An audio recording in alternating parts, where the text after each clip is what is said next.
মাত্র কয়েক বছরের অভিনয় জীবনেই অনন্যা পান্ডে নিজেকে শুধু বলিউডের এক উদীয়মান অভিনেত্রী হিসেবেই নয়, বরং প্রতিষ্ঠিত করেছেন জেন জি ফ্যাশন আইকন হিসেবেও।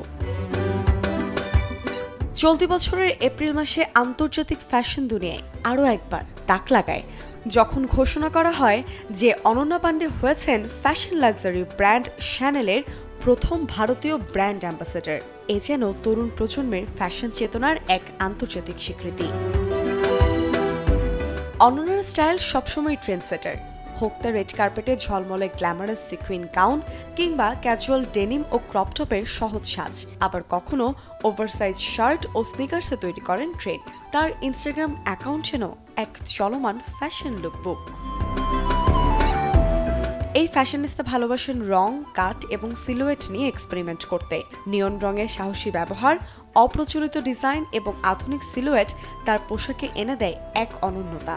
আন্তর্জাতিক ব্র্যান্ডের বিলাসবহুল পোশাক থেকে শুরু করে স্থানীয় ডিজাইনারদের সৃজনশীল সংগ্রহ, সবখানেই তিনি সমান স্বচ্ছন্দ এবং আত্মবিশ্বাসী।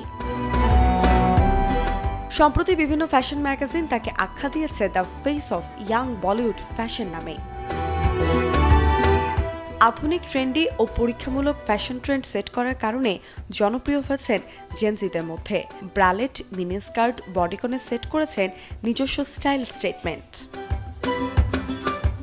কাজ করেছেন সেলিব্রিটি স্টাইলিস্ট আনাইতা শুফ আদাজানিয়ার সাথে। বিশেষ করে কল মি বে প্রজেক্টে তিনি ফ্যাশনকে এক প্রকার জীবন্ত করে তুলেছেন, যেখানে প্রতিটি পোশাক, প্রতিটি অ্যাক্সেসরিজ গল্প বলে তাঁর চরিত্রের ও ব্যক্তিত্বের। Desk report, channel 24।